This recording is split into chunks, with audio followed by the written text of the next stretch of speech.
am Hope McCutcheon, and today, hi, it is Charlottesville Entrepreneurs. It's CE today. I'm just kidding. The espresso, the coffee is coming. So what we decided to do was to have our first speaker and then take a 5-minute break for you guys to get coffee, and then come back and be refreshed for our second speaker. So I just wanted to keep things moving, and since we're starting about 5 minutes late now. But welcome. How many of you guys are here for the first time to Ce-2? A bunch of you. All right, including both of our speakers. So glad to have you guys. But welcome. Like I said, we have networking and coffee on the front end and back end. So the coffee's here. You trickle back there, but otherwise, I promise we'll take a break for everybody to get some. So however you guys want to do it is cool. I understand if you just need it. I get it. But how today's structured is, first of all, this event is put on by a number of organizations. Ce-2, the Charlottesville Business Innovation Council, CIC, Community Investment Collaborative, and SBDC, which is Central Virginia Small Business Development Center. And we are sponsored by the Baton Institute at UVA and Watermark Design. So we thank all the organizations that bring this together, and wanted to go ahead and start. We have an early stage speaker that shares about their new company, and we'll have an ask for the audience, and that'll give you the chance to participate and help them solve a barrier to growth. And then after that, and after the quick coffee break, then we have a what we call a crash and learn speaker. So a seasoned entrepreneur. We're pretty excited about to just share some lessons learned in the entrepreneurial journey. So to start off, we have George with Taste Supply, and he has an interesting background, actually 20 years in medical device, and he worked with Medtronic and Stryker and focused on new surgery technologies, and then before that, he was development manager for a Seattle company, startup called Meals.com, and sales manager for Richmond.com. He graduated from BMI with an engineering degree and started working on this project actually about a year ago, Taste Supply. But this was, he had the idea years ago, pre-pandemic, but people weren't really buying groceries online at the time. But that changed, and so we saw an opportunity about a year ago. Started this company with a team, and then since May, I've actually been full-time, so he left his medical device career to really get this going. So definitely excited to hear from George. Thank you. Is this too loud, not loud enough? Good, awesome. All right, guys, yeah, so my name is George Inge, and I've got 8 minutes. So I will try to keep it at 8 minutes, but I actually made my first food maker website back in 1997. So I have followed this business ever since. Before the pandemic, online grocery sales were about 3%, shot all the way up, and it hit the tipping point. So now people are buying groceries online. So Taste Supply, delivering America's best foods to your kitchen. So the concept is, business model is pretty much based off of Etsy, direct to consumer. You go onto our website, you search for foods, find it, place the order. We send the order and shipping label to the food maker. They put it in the box, it's sent to you. The specialty food market, even though it's niche, it's huge, 175 billion. It grew almost 25% in the past 5 years. Online sales, again, before the pandemic, very small. Now it's about 13.6 billion. It's grown 517% in the last 5 years. So the problems and solutions. We solve problems for food makers and consumers. But food makers, these two are on our website. They won what's considered the Emmy of foods, and nobody probably knows it, right? So for a food maker now, it's more demanding and difficult than it ever has been. Supply chain, inflation, they're running a business, they have families. It's almost impossible for them to get it in grocery stores. There's limited shelf space. That shelf space, that real estate, is bought by the big food companies. And then they go online and they get Shopify and they're just lost on the internet. So solution for food makers. We make it easy for them to sell products. We're a marketplace designed for food makers and people searching for their food. We're a multi-vendor website. So they actually get a store, their page to tell their story, who they are, where their food came from. They can upload videos and pictures. They have complete control of pricing, inventory, everything. We take a low 12% commission, and we are in charge of getting the eyeballs to tastesupply.com. So the consumers, grocery stores. A lot of people don't like shopping at grocery stores. And also if you do go to the grocery store, the specialty food products available are very limited. And then on the internet, it's hard to find these specialty food makers. You do a search at Walmart, Target, Amazon, all that's going to come up on the front page. People more than ever want to know who's making their foods, where it comes from. They're cooking more at home, and they're looking for new foods. So our solution, again, we're one website dedicated to foods. So no need to search the internet. Remember, 30 different website addresses. T-Supply remembers what you bought, can recommend other products, and even let you follow food makers you like. So we help people save time and reduce frustration. Place an order, it arrives to your door. Also, this is really important. There's around 1,000 to 2,000 new food products every year. It's hard to keep up with, right? And some of you guys may like hot sauces, but not know what hot sauce is one of the best hot sauce in America, the Orchard. We'll let you know. So this is an example of a T-Supply food maker website. At one point down the road, you're going to be able, if you're a food maker, to go on and do this by yourself. But they get a picture, address, so we have a map feature. They get to upload videos so that they can tell you who they are. They also can upload pictures and then their products. So this really is the money slide right now. So the competition, the top axis is specialty foods only. The bottoms are food and non-food, anything. To the left, highly restricted. To the right, less restricted. So these companies over here, they do sell specialty foods, but it is really difficult to get in their store. Some of them you have to prove it's carbon neutral and other things, where your ingredients come from, etc.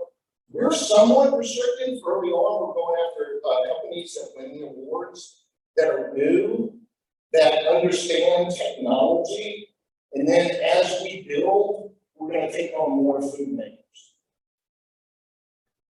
So, sales and growth projection. I know this seems crazy, but I really do think there's over 10,000 food makers out there that are doing good business. I think if we don't raise any money, which we're trying to, we can bring on 350 food makers next year. Get the money in 2024, have 1,000, and then ramp up to 9,000 food makers, 63,000 products. Chewy, by the way, has 63,000 products. And I think we can do over 300 million in sales and have net revenue of almost 40 million. So, about us. So I'm the founder and CEO, meals.com, richmond.com. I was the guy actually with the doctor in complicated spine surgeries. So I did that for a long time and was on call also. Mike George, right over here, he comes from Jefferies and Goldman Sachs. Whitney Matthews, right there. She was one of the first women to graduate from Virginia Military Institute. She also, Culinary Institute of America, she was a chef, an award-winning chef. And she also was a food maker. Guy Contes are strategic advisors. Anybody here heard of Tate Steak Shop? Cookies. So it started with just a teenage girl and then eventually sold for $500 million. Guy Conte was the one that did that. And then Sid, anybody here know Sid? Sid's involved here. He's been with startups in Charlottesville, graduated from UVA with an MS in computer science. So, is that it? 30 seconds. So, that's it. So I guess now the time for the ask is, what do you guys think? What do you think about the idea? Has anybody here bought anything off of Etsy? Yeah, so a lot of people. Okay. Any questions, feedback?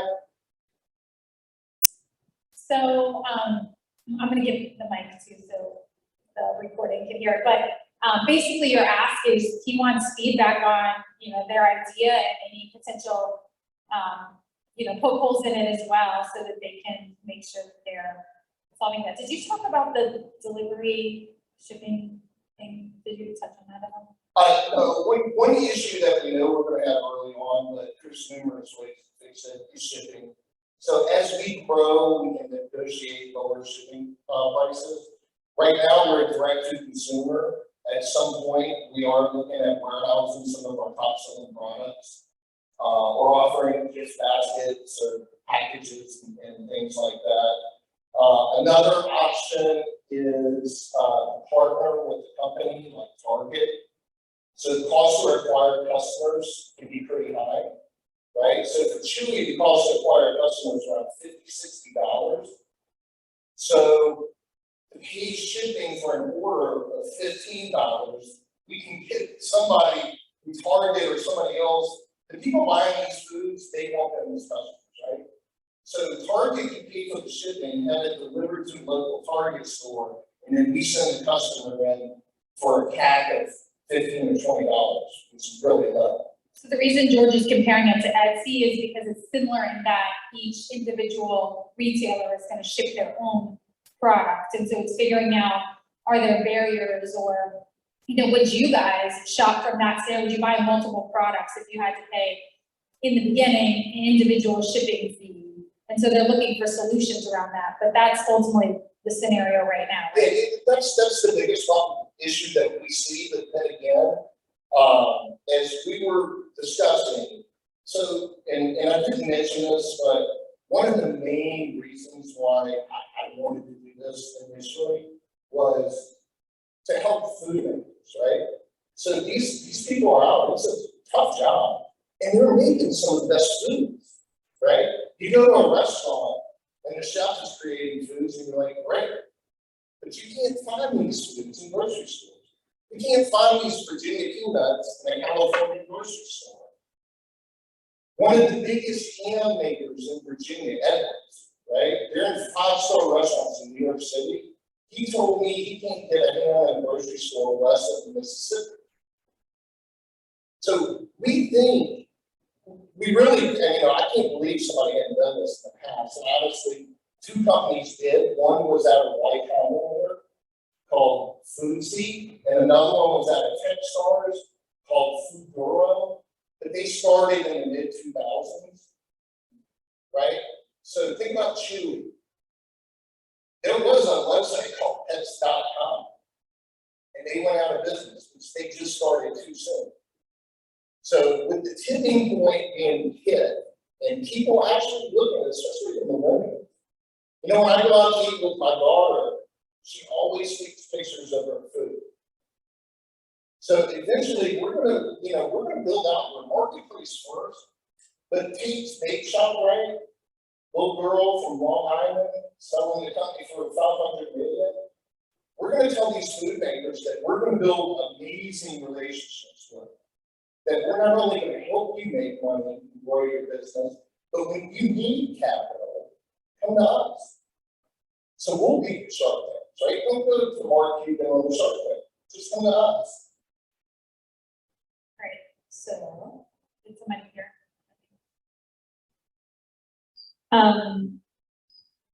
Makes sense. So I ordered from, I think, Thrive Market a few years ago, and they had different types of specialty foods.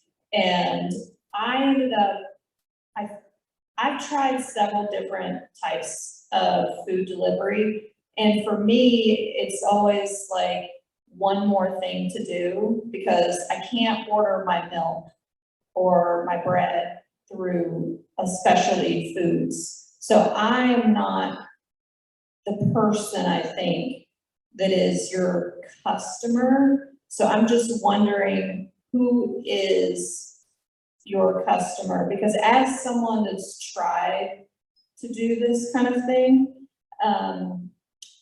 yeah, who is the person that is actually going to stick with it? So I would say you, because I think at some point when Christmas comes around, and you're looking for a unique Christmas present for somebody in your family, maybe somebody that loves peanuts, or somebody that likes Wisconsin cheese curds, and you can't buy them here, you actually might send that as a gift.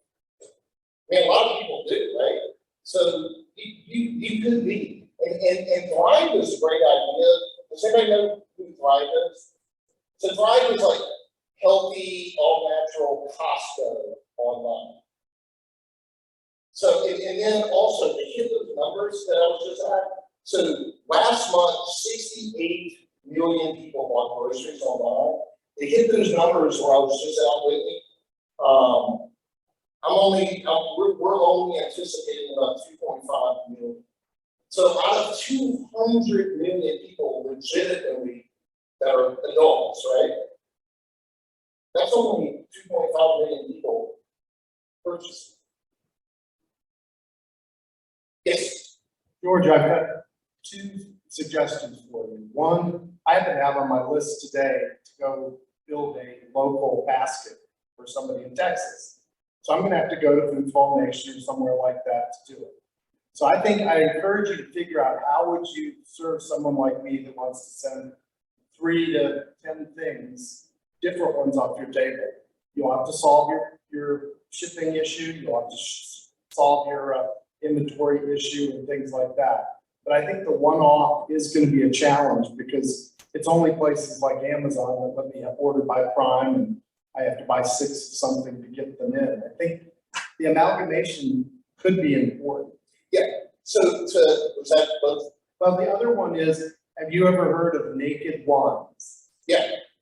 Have you thought about, so I'm a member of them, who are basically, you're an angel to these, so someone like you that is trying to help young winemakers. And they actually, I pay a subscription of $20 a month, and then I get to use that. And if I forget about it, they get to keep it. But what they're doing is helping, kind of like Shopify does a bit at the beginning, to help these young manufacturers get together, and it gives you some capital. It might be one thing, people who want to help you may be willing to do a subscription with you, but then how do I get the stuff through you rather than having to go to 15? I don't, just like you, I don't want to be ordering from 5 people. So for the last question, we can probably talk about that afterwards to learn more about. But yeah, there's lots of things that we can do, right, guys? So I mean, we could warehouse. If we raise money and you know, it's not that hard to warehouse, right? I've already talked to a big warehouse in Richmond. He does Amazon fulfillment. So that's not difficult. A lot of these food makers will consign food too. So it's not like Tea Supply has to go buy the food. You make the food, we'll store it in the warehouse, and then when the orders are shipped, we can do that. But to answer your second question is, so if you think about Etsy, Etsy says that they created the Etsy market, right? So if you're an entrepreneur and you're thinking the way you are, like Feast, we're not putting Feast out of business, right? Feast could come on our website, but they're the mini distribution warehouse. So they curated their own products. So just come to Take Supply, go to Feast page on Take Supply, and put your basket together there. I have a question. Yes, sir. I'm looking at your numbers here, and I do believe them. But I'm wondering if you've addressed your own success in the sense that you started out by saying, if I go up to shop for a product, I'm going to Google, it's a sea of links, and the top people are at the top and that kind of thing. And you get to say, I've also had the experience with Thrive and other specialty food items. And part of my challenge is you go and there's so many products that I don't know if I'm ever discovering, and you can recommend stuff, but I don't know if I know what's on that site. And are the certain products going to be featured more than others, so they're going to be the ones that sell. So I can see when you get to 63,000 products, are we back in the same place? Not really, because Amazon and Etsy have millions and millions of products, right? So we have the ability with the software system that we have to drill down on your searches, right? It could be a veteran and coffee. Or we have maps, and you can even search by region, right? Peanuts from Virginia, woman owned.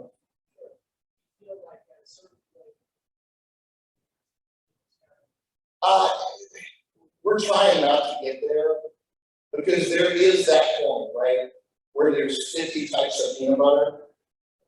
But we're trying not to get there. But with Chewy's got 65,000 products.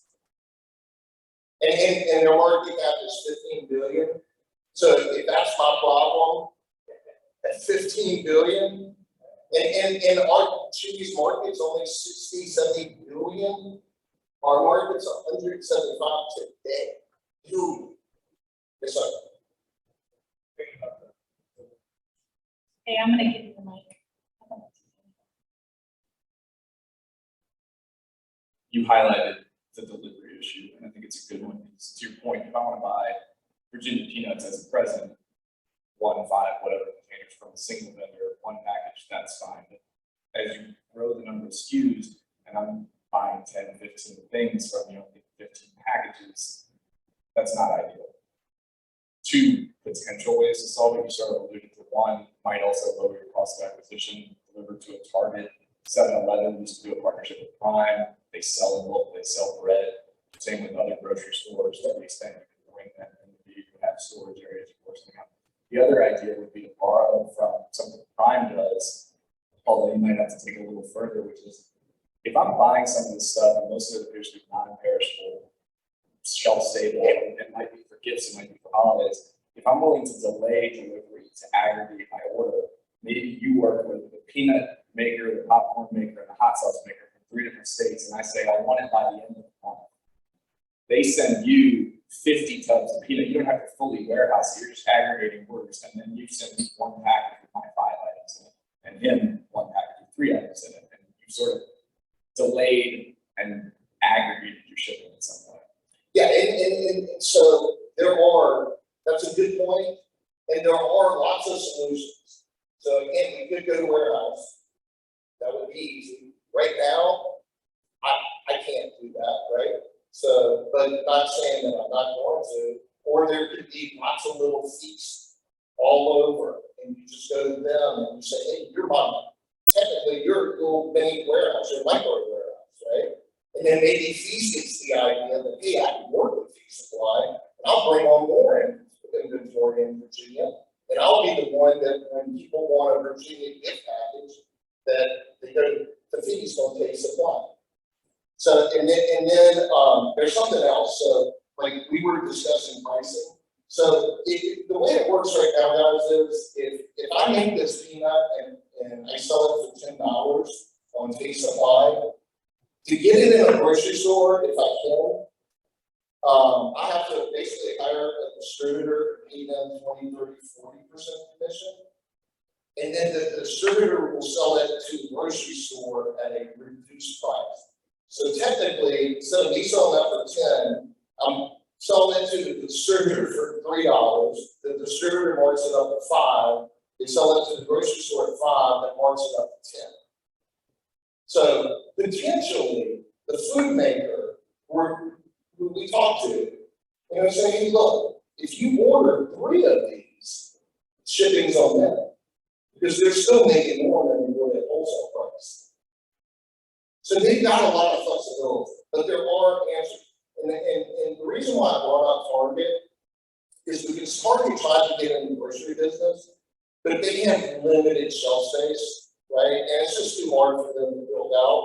But one neat thing that they did during the pandemic is they created more storage in their stores. So instead of, if I did buy something from Target, it may actually ship from the shelves from Target.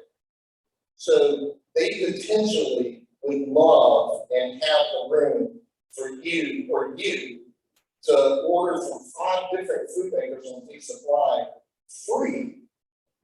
And it all goes to Target, and then while you're at Target, you get your milk. I have a question. I just did a quick Instagram search, and there's a Taste Supply Co from Toronto doing similar. It's like you said, they're putting like Miller Lite cans in a box and shipping them to people as gifts. Like, what's the story there? Are they associated? Start at the same time? Do you not search your name? Like, Yeah, they popped up, and their website has not changed at all. And their Taste Supply CO out of Canada, they don't have any trademarks or anything. I do. And they sell like 3 gift baskets, and they haven't changed in the past couple of years. So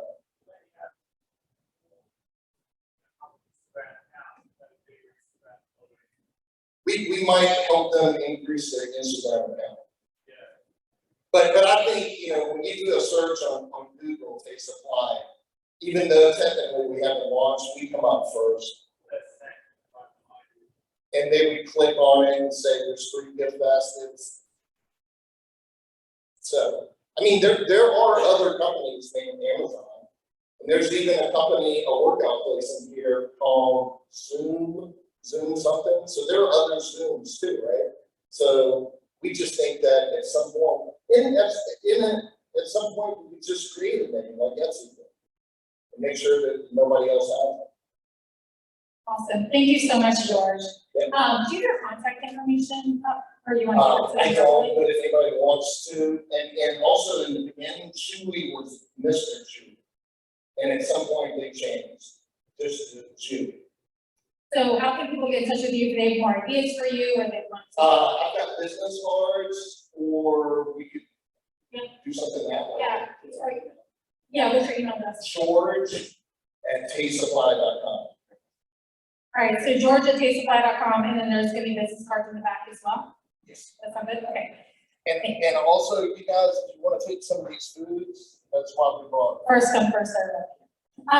Do you guys want a quick coffee break, like 5 minutes to grab coffee? There's coffee in the back. So let's do that, and I'll call you back here in 5 minutes, okay? So go, all right, see you guys. All right, thank you guys. You guys nice and refreshed? Cool. Well, I am excited. I am honored to present our next speaker. So this is our Crash and Learn segment. So this is where we always have a more seasoned entrepreneur that will share their crash and learn stories, not crash and burn, crash and learn. So just things that they've learned on their entrepreneurial journey. And excited to introduce Caleb Dowies. And if you haven't met him, a little bit of background. So he went to Tulane for both his undergrad and his MBA. He worked for Microsoft right out of school and did some pretty cool stuff there as a developer and some other work. He was on the team that built the first version of the .NET framework.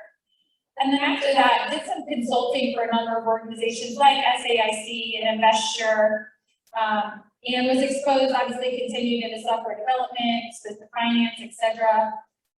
And then actually co-founded a company called Ce-2 in 2013 here in Charlottesville, and it was acquired by NASDAQ in 2020. So originally Caleb is from Louisiana, so from Cajun country, and he came to Charlottesville actually when he was working on a project kind of through SAIC. He was supposed to be in Charlottesville for about 3 months, and long story short, fell in love with the area and stayed around.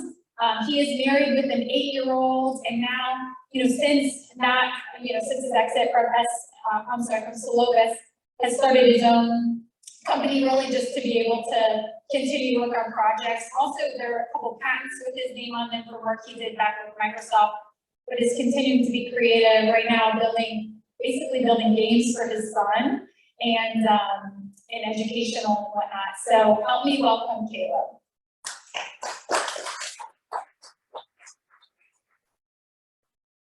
So, Celonis, for those of you who don't know, is found to be a multi-asset class investment management platform. So a traditional investor probably has just stocks and maybe some treasury bills in their portfolio.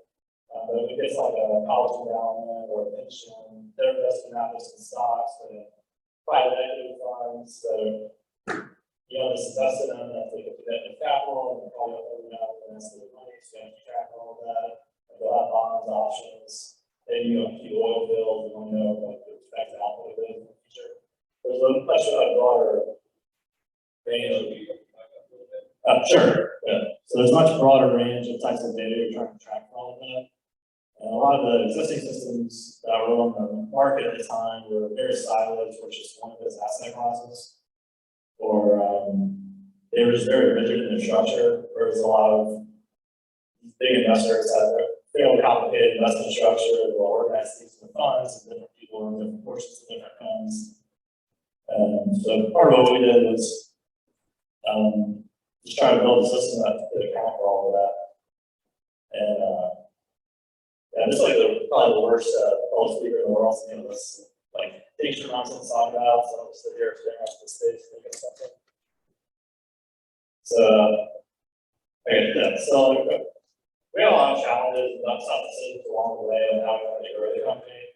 So I'll try to touch on some of those, but realistically, I think we're really lucky along the way with a lot of different outcomes and opportunities that present themselves. And so it's just really a matter of like if you want to start a company, you have to just have to prepare yourself and be ready for when these opportunities come. So like one of the most important thing I think for me was just finding a co-founder that could go on the talking party and people out there selling products.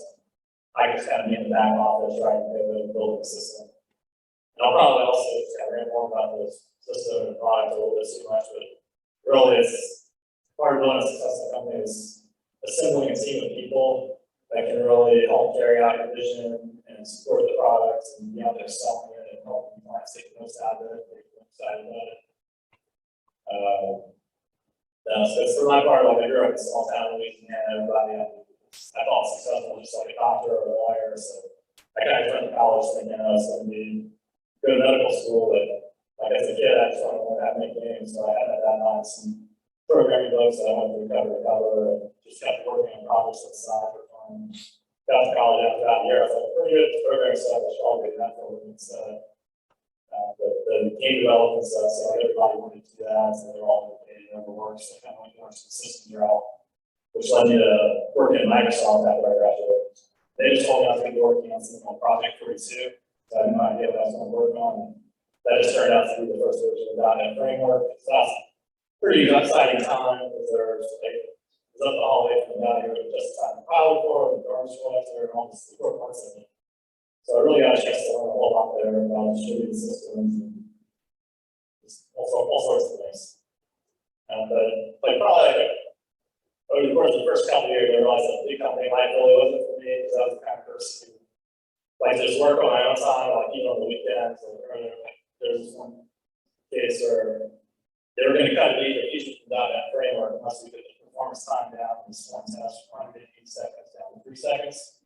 And so probably the course of 2 weekends, like those are probably something like midnight and 6 a.m. I finally figured out a way to actually do that. Got down to 2.5 seconds. And like the direct management team was like super happy. They told me that like one of the sister teams, one of the like program managers was like, well, you should have done that because we had a good one schedule. So I understand like they think like roadmaps, and ever since then I was kind of like, yeah, I don't really like that kind of culture. So I ended up making plans to go to graduate school and continue working on a side project. I really going to do a JD MBA. But my dad was a lawyer, so he had to work in his office for about a month before I started grad school. And every single lawyer I talked to pretty much said, like, if I could do anything else in my life, I would. So I dropped the JD part, it was the MBA, which was a good decision. And the MBA was pretty valuable for learning more about business overall investing. They had a full management class where they exposed to a lot of research papers that kind of formed the core concepts of all everything big asset managers are doing. So I now preparing for sound slows later in life, but I didn't really want to do that at the time.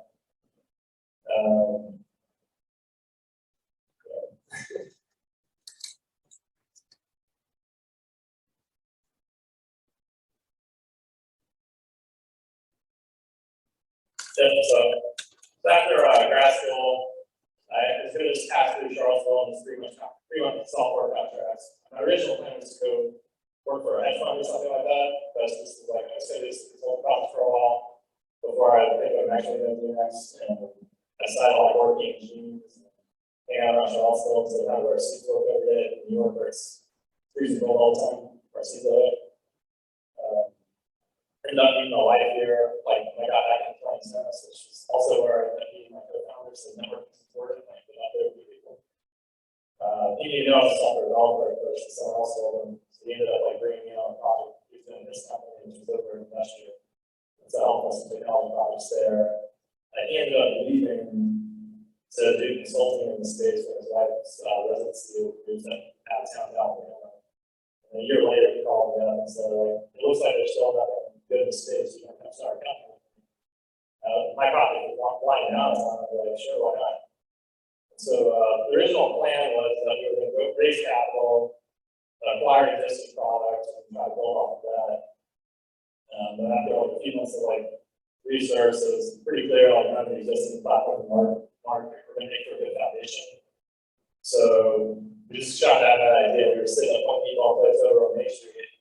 Like, yeah, and we'll shoot out that thing on the ground. So it was like, well, what if we did start from scratch? We go back to my house, went to the basement, pulled out a whiteboard, and just basically laid out what became the plan for Ce-2 as it is now, where like you can model a portfolio or anything else, and just be easy for the customers to model out this extra data that they were really needed for all these different kinds of assets.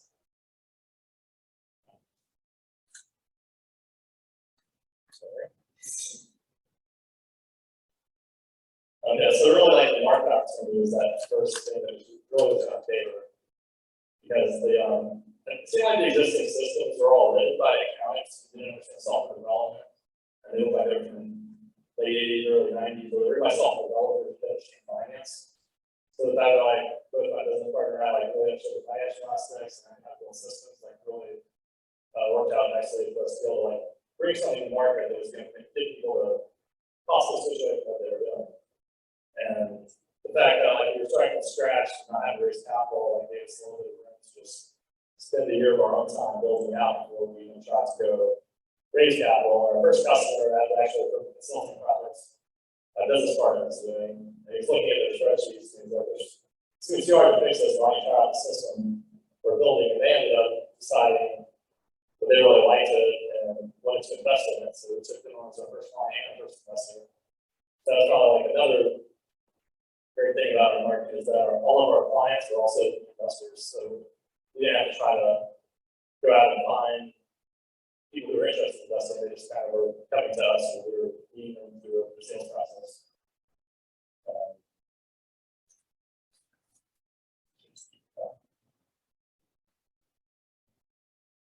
So we did just have one client down here and gradually went to a couple more. And we had a super lucky break when we found out the random like person named Josh said this one, the number like that. Major university is looking for a new system and they won't talk to us, even though it's pretty late in the procurement process. And so he went up there initially and brought me on some trips and we pressed them out, they were willing to give us a chance. Apparently there was like a major, like a bigger competitor in the space for a while. We got pretty excited about this major colleges to give us a chance to their systems. So like this story was told me is that all 30 of the people from this big company went to the room with the chief investment officer from college. Basically spent the whole hour talking about why they shouldn't go with us instead of thinking about their system. They ended up defending the college should let investment officer so much that they decided to go with us. At least that's what I thought. So that was pretty great. Another great thing about our target market is that they're not super like secretive about their processes. They like to share best practices with one another. So I've heard some other entrepreneurs say that they've done trial run with clients, and clients don't want to tell all the other competitors about it because it's really a system that's kind of keep it for themselves. But at least in our case, they might be deeper investment opportunities. They were willing to share like what systems they're using, what processes they're doing. So this college basically went out and was our best sales team pretty much. And we ended up probably getting more than half of the top 25 college balances clients over the course of several years. And then we kind of were able to branch out to some pensions and some other big investors and some family offices.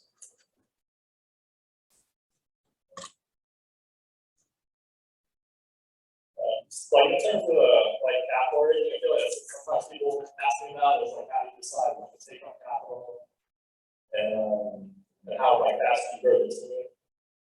So we try to like pace ourselves. We didn't raise too much too fast. Sometimes the companies like come out and announce like, oh, we just raised $100 million in capital, but we really need that much or anything close to that. So we try to maybe raise out 1.5 to 2 years of capital at a time. Just so we weren't taking up too much equity too early. But also like my business partner, like he was always networking, so he was willing to continue to be out there for the next round. We always try to close the next round probably 6 months before we actually thought we would need it, because never only in a position where you have to take the investors off the statement. If you don't take it, you're out of runway. So leave your options open there.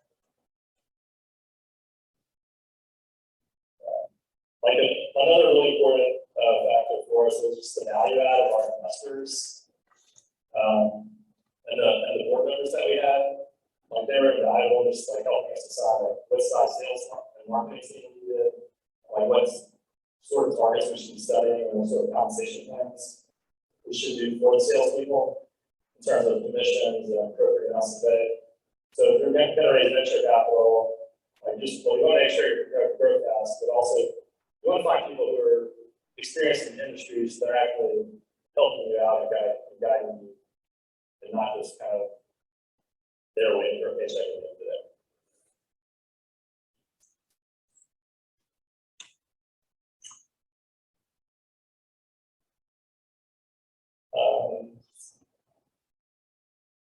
As far as like the development, so we were one of the first companies in the States to file those in, so it's really convincing to make companies comfortable with that. Those when Microsoft Azure was first coming out, so we were able to get 2 years of like free hosting services, so almost like getting $1,000 in funding up front. So if there's ever like an opportunity like that, to look out for, picking one thing over another. That's the reason. Like you guys any questions?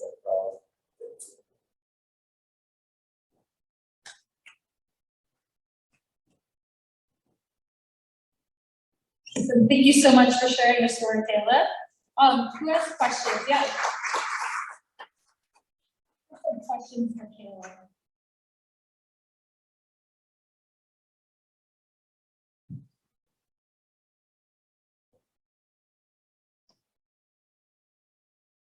So you said that your company got bought out, right?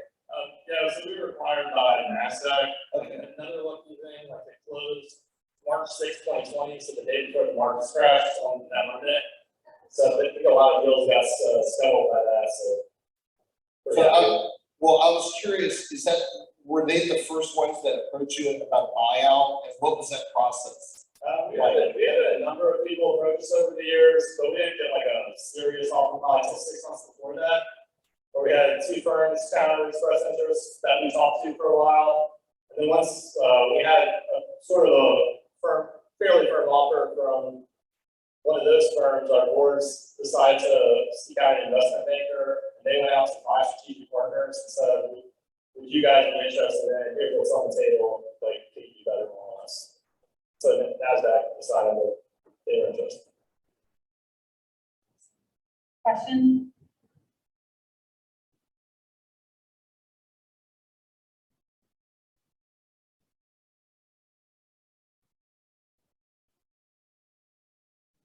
You have a fantastic story, and you seem to be in a really good position now. Where is the next step for you, for your company? Right now, I'm just sort of working on personal projects again, building a new skill set, like I always wanted to make cases with this, playing around getting real music a whole lot now, learn how to do 3D graphics, modeling, and game programming. See what that goes. I think it might take a while for me to get up the skills to continue to work with that.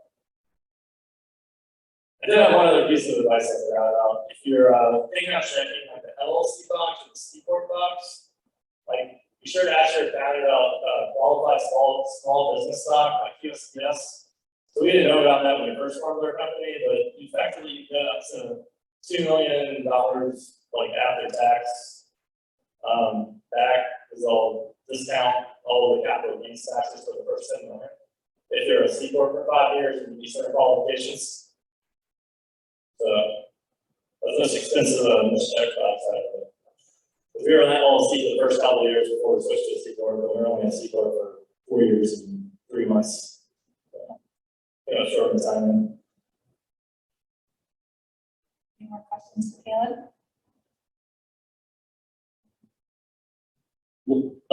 What were you fundraising for? I mean, how were you allocating that money? What was it going to? Mostly hiring people. The operational costs of like hosting servers and all that was generally covered by all of our client agreements as we signed them up. But we were hiring people in advance to build out our support teams and development teams before the revenue was really coming into that. So it's probably very staffable. It sounds like you have a lot of really lucky, to use your word, like, environment and clients and different scenarios with your company. Is there anything looking back you would have done differently? And just check the C Corp. Except for checking.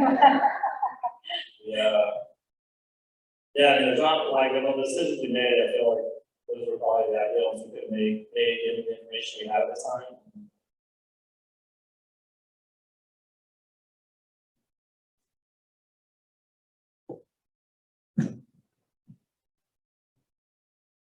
So, it sounds like your partner is critical, as were you.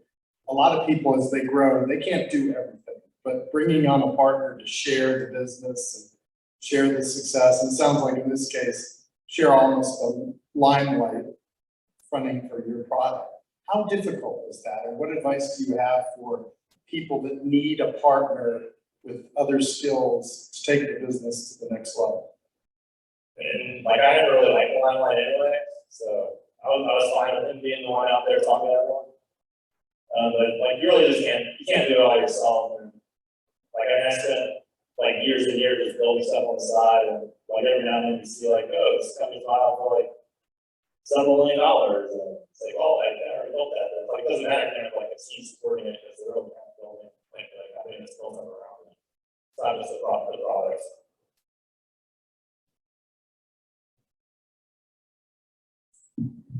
All right, we'll have one more question.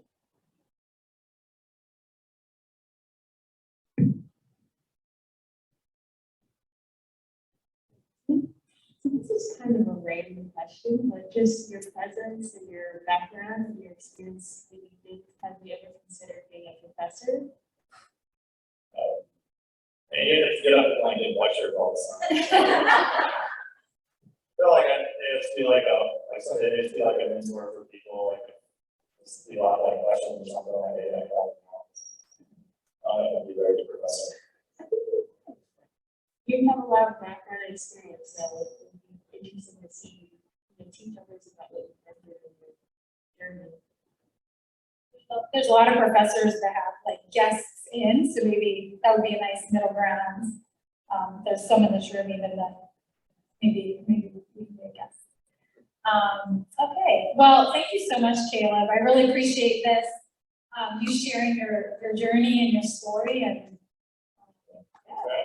yeah, definitely give him a hand.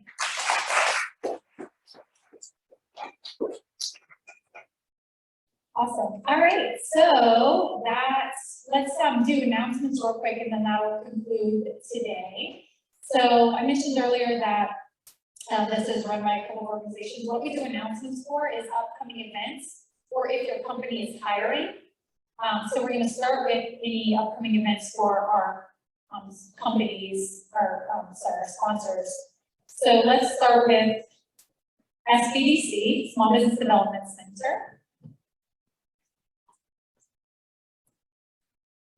Hello, for anyone I haven't met yet, I'm Shira Moldine. I am the events coordinator with the Central Virginia Small Business Development Center.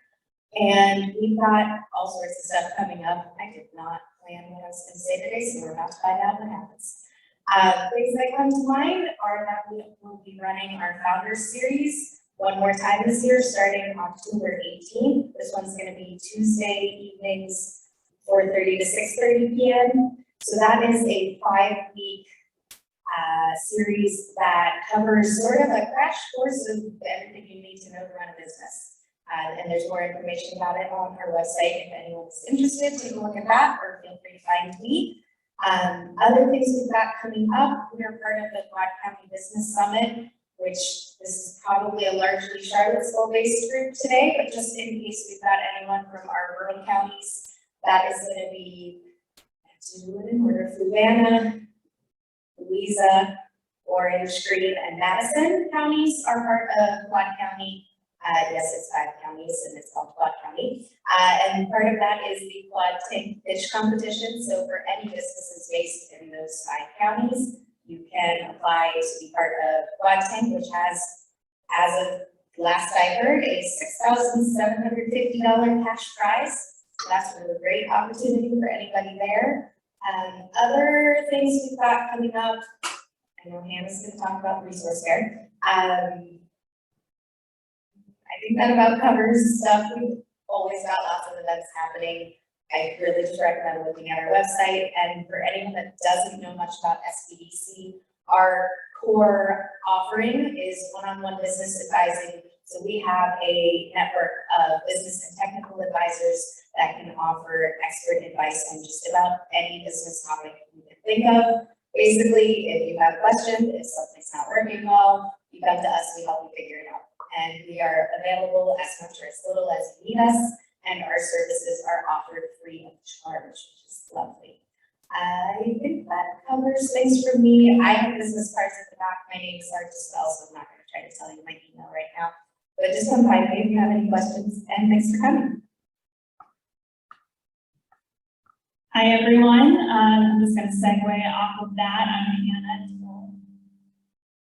Operations Coordinator at Community Investment Collaborative. I've met a lot of you here, but also seen a lot of new faces, so thank you for joining today. We work very closely with the Small Business Development Center. We're actually on the same floor, and essentially people who come to us for broader expertise, if they need kind of specific help, we send them to the SBDC because they have around 15 different advisors in different areas. So one of our main offerings is an entrepreneur workshop that we hold twice per year. It's 16 weeks, very intensive, 3 hours per week, but it is, teaches you everything that you need to know about running a business. We'll actually be celebrating our 500th graduate this year, which we're very excited about. So we've had a lot of people come through the program. Applications will open for the next workshop October 31st, I believe.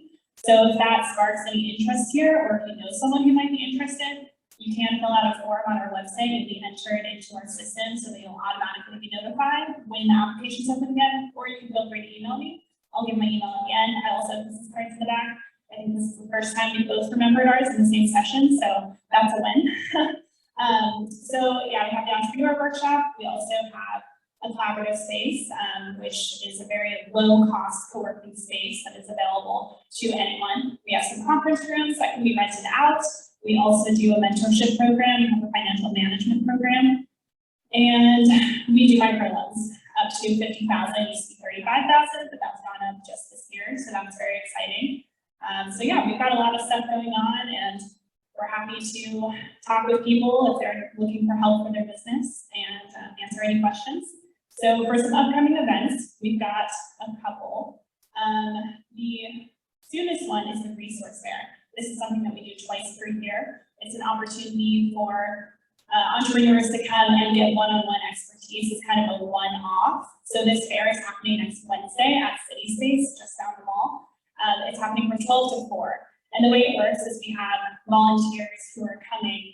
I believe we have 16 different volunteers this year in areas such as accounting. And so we have 2 attorneys. We have a specialist in social media and marketing. Max is going to be volunteering for us next week, so he's here today. And yeah, a bunch of other areas. So if that sounds interesting, we're actually closing signups today. So please check out our website, cicville.org, and go ahead and sign up. Tell your friends, we've still got plenty of slots. And then the other event that we have is CIC 10. And this is just something to keep on your calendar. So this is going to be happening November 5th at Pixar Park. It will be outdoors, but we're gonna make sure it's not too cold. We're gonna affect the weather somehow. I don't know, have heaters, we'll figure it out. But it's gonna be a lot of fun. The event is open to anyone. So alumni do get free tickets, but tickets will be opening for anyone else to purchase in 2 days. So if that sounds interesting, you wanna really event to support a bunch of local entrepreneurs, to support CIC and SBDC, since they work with us, this is a really great opportunity to do that. So November 5th, tickets are going live in 2 days. I believe that's all I have, which was a lot. So, the last thing I wanted to add is if you think of just like signing up for the CE2 sessions, that's helpful for us to keep track of people. We give you 1 freebie, then you're blacklisted. I'm totally kidding. You can still come if you haven't signed up. It's just, again, really helpful for us to just keep track of what each day is looking like and what kind of interest we're garnering. So if you think of that for next time, that's really helpful. My email is Hannah, HANNAH, @cicville.org. And again, I'll have business cards in the back. Thank you. And that was a hard act to follow. My name is Craig Koenig. I'm the outgoing chair of Charlottesville Business Innovation Council, CIVIC. We brought you hope. We're very proud of it, and one thing for this incredible event, which is, I think, one of the best events in town. So, let's see. We have a few events coming up that I'll let you know about. If you are a golfer, or you know golfers, or you have golfers in your company, we have our annual golf tournament coming up at the Glenmore Country Club on October 10th. Starts around 10 in the morning, so you don't have to get up that early. It is a wonderful time. It's a wonderful event. It's fundraising for us. So if you know anybody who loves to play golf, it's a great course. Put together a foursome for your company. It's awesome. You can find out about it. Everything I'm going to tell you, you can find out on the site, civilleinnovation.org. There's other events. Let's see. We also have another amazing event that we do every year. Oh, I should say for the golf tournament also, if you're a startup, young entrepreneur, we have a really creative way. We used to do our gala, Innovators Grow. So what you can do is you can set up at one of the holes on the golf tournament and present whatever your company's doing, talk to people as they're coming through. It works out really well. It sounds like it might not, but it's really, really a lot of fun. People have time to stop and talk, set up a table, set up a tent, that kind of thing. So if you're interested in that, and getting some great exposure to everyone that's coming through, you can find out about that as well. And there's still applications for that, I think. Another amazing event that we put on every year is our tech tour. So if you have a company that is a technology-based company and you want to educate high school students about the opportunities in your company, what your company does, you can give a tour of your company. And I think you might be doing it hybrid, both virtual and in person. I can check that out. But if you're interested in doing that, that would be fantastic. Just let us know, and we may be able to put you on the tour. It's a really great event. People come through. It's a great way to kind of get your name out there, cultivate local workforce, and also help kids understand what kind of careers and opportunities are available to them. The last thing I'll say is we have this event every third Tuesday, and every second Tuesday we have our Tech on Tap networking event, which is just wonderful. We've been doing it at Darrell lately, and sometimes we move around town Just look on our site for that and check us out on LinkedIn and find out about that.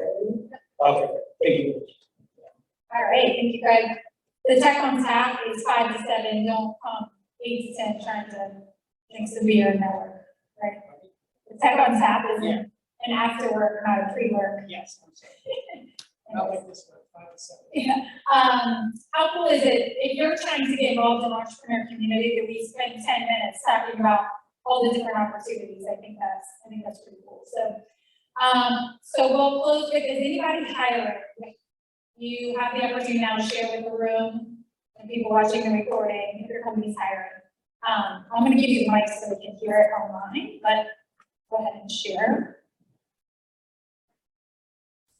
Sure, Hanson Weeble CPA, an advisory services firm. We are always hiring, so we are looking for people with skills in data analytics, business valuation, bookkeeping, anything related to accounting, CPA advisory services, but I wanted to focus on the data analytics side because people don't always think of coming to an accounting firm when they have those kinds of skills. So if you know anyone like that, let us know. We're about a team of 100 and we're located right here downtown behind Team Pavilion. All right. Anybody else hiring? Yep, overview.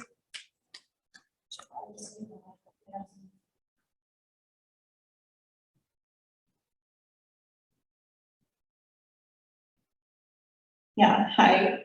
So I'm currently interviewing for a role to support Baby Bridge. It's a app designed to support new parents. And for that role, it's very part-time, about 10 hours a week. And I'm looking for somebody that can kind of do it all, a little bit of website tweaking, mostly doing marketing emails, blog writing, things like that. And in the winter, I'm hoping to hire somebody with more tech skills. So think SQL expert, website development, things like that. Thanks. I'm with Icarus Medical. I'm gonna read the list here because we're hiring a lot right now. VP of Marketing, PhD in Mechanical or Biomedical Engineering, or biomechanist. Regional sales managers in Texas, Chicago, Boston, Northwest, like Seattle, Portland. Inside sales reps, customer service reps, CAD technicians, full stack software developer, operations manager, a billing specialist, 2 fabrication technicians, and a marketing manager. Awesome, good. Icarus is growing, very cool. It's cool to see how many of you guys in here have been early stage speakers before too, which is neat, and crash and learn, with Bill still back there. But I am a recruiter by profession, so I also have a few roles on that done. I am looking for a hardware engineer and a digital marketing manager. That's for a medical device company globally. I'm also looking for a couple of roles for financial firms, different small wealth management firms. So a client service associate and also a financial advisor that has some management experience. The management experience can be in a different field. And then also for another firm, kind of like a office coordinator. So some things I'm looking for that are all pretty local. And Caleb, if you know how to find .NET developers of all levels, show us where to find them. But with that, we are done. We will be back here the 3rd week of October and November, but we will not meet in December. We'll take a break that month and be back next year. So thank you guys so much. Grab some coffee on the way out and have a good rest of your month.